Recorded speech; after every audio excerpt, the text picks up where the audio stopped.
I have a new girlfriend now and I'm moving in with her. We're getting a divorce and you should go stay with your parents. I don't understand what you're saying. I don't need you anymore. If you want, you can live with my parents and take care of the house. Julian, you get it.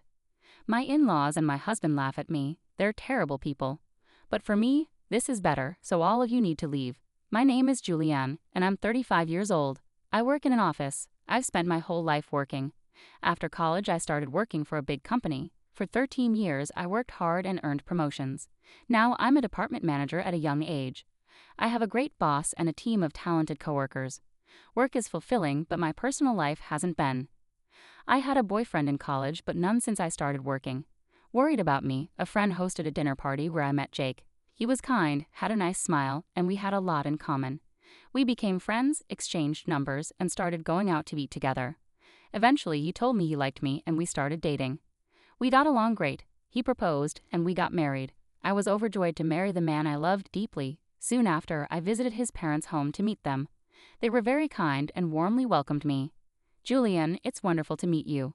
I can't believe such a lovely person is marrying our Jake, they said with tears in their eyes. We're so proud of our son for bringing such a good woman here. Hey Mom and Dad, cut it out. You're scaring Julianne.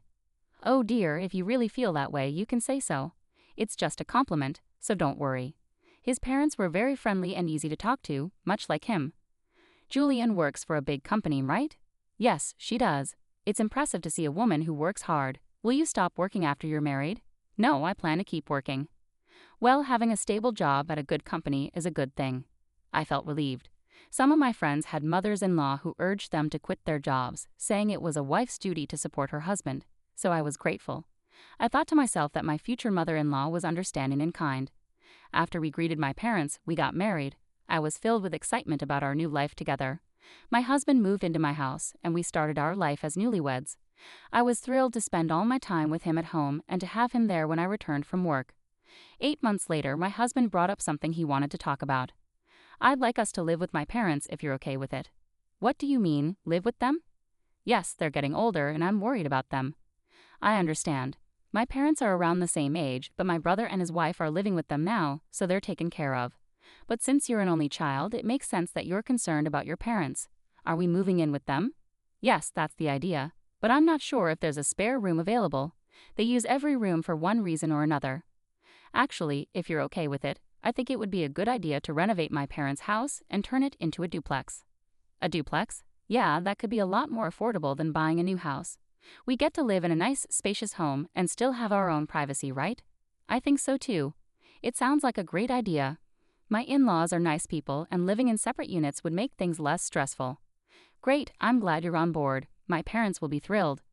I was happy to see my husband so pleased. Later, when my in-laws visited, they were very grateful too.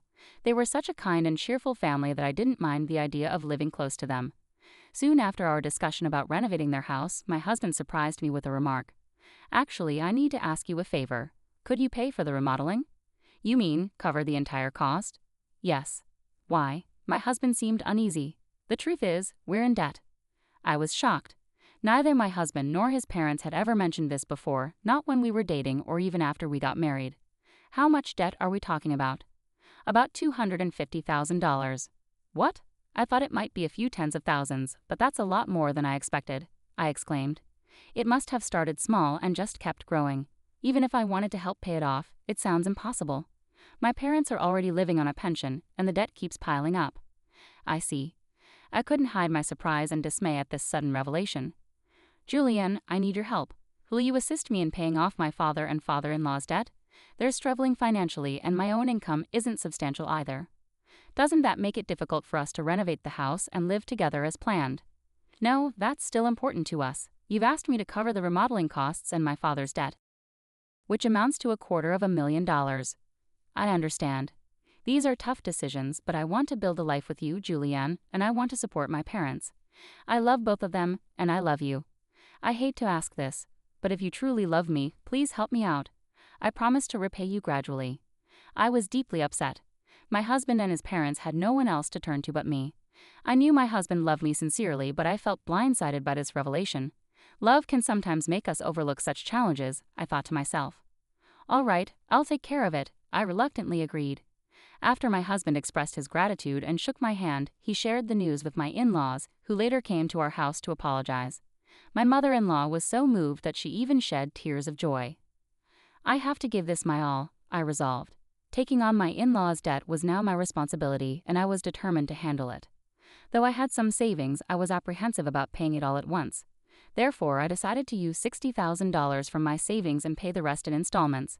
During our discussion on repayment, I laid out my installment plan, and my in-laws agreed that it was acceptable. Why don't you transfer the money directly into the debt repayment account? We're not very good at managing finances, and I'm a bit hesitant about handling a large sum, my husband suggested. My in-laws nodded in agreement. Transferring funds first to their account and then to the repayment account would be cumbersome. Since it was a substantial amount, I didn't want there to be any confusion, so I agreed to transfer the money directly. Once everything was settled, my in-laws appeared visibly relieved. Now we don't have to worry about the monthly debt payments. It's been really stressful. Dad, Mom, you should really thank Julianne properly. Well, I can't count how many times I've thanked you. I can't thank you enough. Thank you so much. I'm so grateful that Julianne is my son's wife. No, please, it's okay, I insisted. I'm just happy to see you both happy. However, deep down, I felt a bit uneasy, concerned they might view me solely as a financial resource. Despite this, I was committed to caring for my beloved husband's family.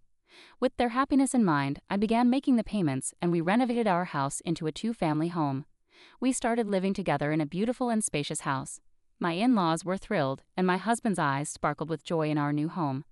I enjoyed cooking in the new kitchen and appreciated the renovations. It made things more convenient and closer to my work, cutting down my commute and giving me more time for personal pursuits, like studying. I worked tirelessly every day to pay off the debt.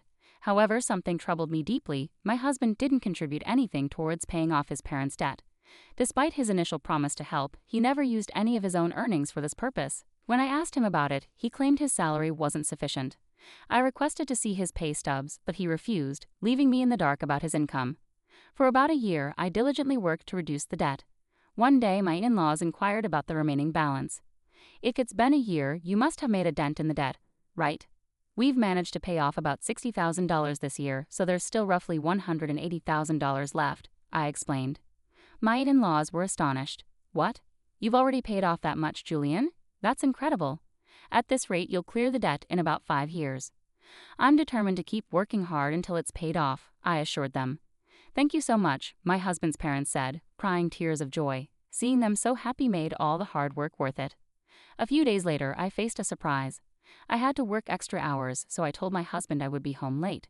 But the work went well, and we finished on time. I hurried home, planning to cook dinner for my family.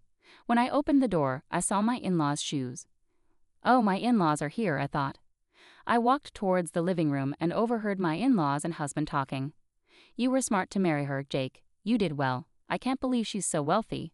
When I found out she works for a big company, I made sure to be careful and win her over. You should appreciate her more. Wow, you're one of the people who caused that debt. What? But I owe the least. What are you talking about? How much did you spend on horse racing? Your gambling is terrible. I hit the jackpot once in a while, so sometimes we were actually ahead. How can we be ahead when we owe $250,000? But at this rate, we'll be able to pay off the debt and get back on track. That's really great. And she even remodeled our house. I've got a really good wife. Well, I'll dump her once she pays off the debt. My husband and in-laws laughed. I was so shocked I couldn't move from the front door for a while. After calming down a bit, I made a loud noise closing the door and announced, I'm home. When I entered the living room, my in-laws and husband greeted me with smiles. Oh, Julianne, welcome home. Good job, good job. Well, we're going back to our room. Let's have dinner together again soon. Their gentle smiles terrified me because I had overheard their earlier conversation. It shocked me to see my husband pretending to be a loving husband with that smile on his face. Why didn't you tell me you had to work late today? I did, but I finished earlier than expected, so I rushed home to cook dinner. I tried my best to act calm until dinner so my husband wouldn't suspect I had heard anything. Later, while he was taking a bath, I stayed in my room and cried alone. Crying as hard as I could fueled my determination to get back at my husband and in-laws. From then on, I acted swiftly. I started preparing for divorce and made plans for my future. About 5 months passed. I pretended to be happy and told my husband that I had paid off my in-laws' debt. My husband was shocked. What? You paid off the debt? The $250,000. That was supposed to take about 5 years, right? I actually have quite a bit of money saved up, but I was afraid to pay it all off at once. So I started making gradual payments from my salary and savings. But now we're below $200,000, and I thought it would be better to clear the debt in one go. I see, he said. Then I asked, would you like to verify? And showed him the bank book. Oh, it's true. You paid $180,000 in one go. My husband tried to hide his excitement, but I could tell he was eager to leave. Wow, Julianne, thank you. My parents are going to be thrilled. He pretended to wipe tears from his eyes, but I knew it was just an act. Soon after, my in-laws arrived and expressed their gratitude. Thank you so much. We're so grateful to have met Julianne. You're like a blessing. If I hadn't known the truth, their thanks would have made me happy. But I knew their true feelings, and I only pretended to be nice because I was preparing for my plan. A few days later, my husband asked to talk to me. He looked very serious. What's going on? I asked. I'm sorry, Julianne, but you have to leave me. What do you mean? I acted surprised deliberately. I have a new girlfriend, and I'm moving in with her. So I'm divorcing you. You'll go stay with my parents. Jake's sudden statement shocked me. While I had overheard their earlier conversation about him planning to leave once the debt was paid, I didn't expect him to openly admit his infidelity. What does he mean by sending me to his parents' place? I don't understand, I said. My husband's demeanor turned cold. You're not very understanding. I don't need you anymore, but you can stay here as a provider or housekeeper. Then the front door opened, and my in-laws walked in. Jake, did you finally tell her? Yes, I did. Wish I could have seen her face, Jake replied. You can move in with us if you do the chores. We'll charge you rent, of course. My in-laws and husband laughed at me. They were the worst. All of you need to leave, I said firmly. My in-laws scoffed at my remark. What are you talking about? Have you forgotten? I can easily pay for the house renovation myself. I changed the house title to my name, so I have the right to decide who stays and who goes. My in-laws looked shocked when they remembered the house title was in my name now. I was stunned by their audacity. I'm sorry, but you can't live here anymore. If we divorce, you'll be strangers, I told them firmly. My in-laws realized the gravity of the situation, but my husband, not wanting to be outdone, argued back. But you took on our debt and paid it off. You're the one losing money. If we didn't have debt, we could afford to move out. That's right, my in-laws and husband agreed. Thanks for letting us live in this nice house while you paid off our debts. I'm sorry, but I didn't pay off the remaining $180,000 debt. What? But your bank book showed money missing. That money was from a separate account I managed. The debt remains at $180,000. I delayed the collection process by making continuous large payments, but it's time for the remaining amount to be paid, and you are responsible for it.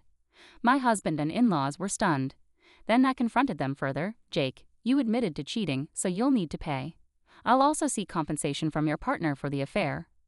Oh no, she only stayed with me because she thought I had money and a house. If I have to pay alimony, she'll leave me. I'm not concerned about that. Actually, I'm sorry. Please don't leave us, my husband pleaded. My husband feared losing his lover, while my in-laws feared losing me. Their selfishness was evident. I want nothing more to do with any of you. I'm putting this house up for sale. Furthermore, I'll be seeking reimbursement of the $120,000 debt I paid on your behalf through my lawyer.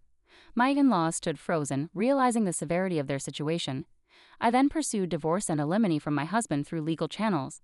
I also sought alimony from his lover and reimbursement of $120,000 from my in-laws for what I had paid.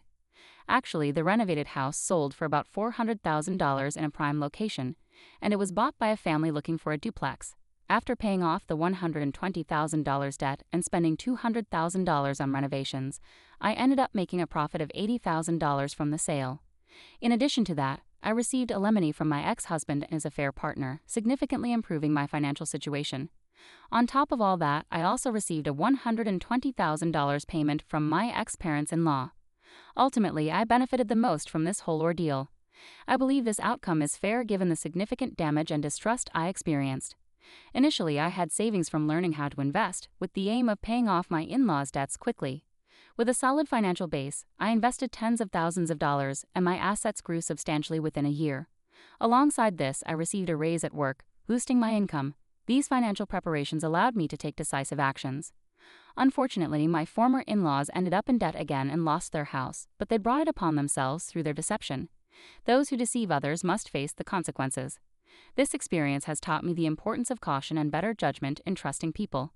Going forward, I plan to continue saving and growing my assets to secure a comfortable future. My goal is to create happy memories with genuinely trustworthy people. For instance, I began by enhancing my financial knowledge through courses and books on investing and personal finance.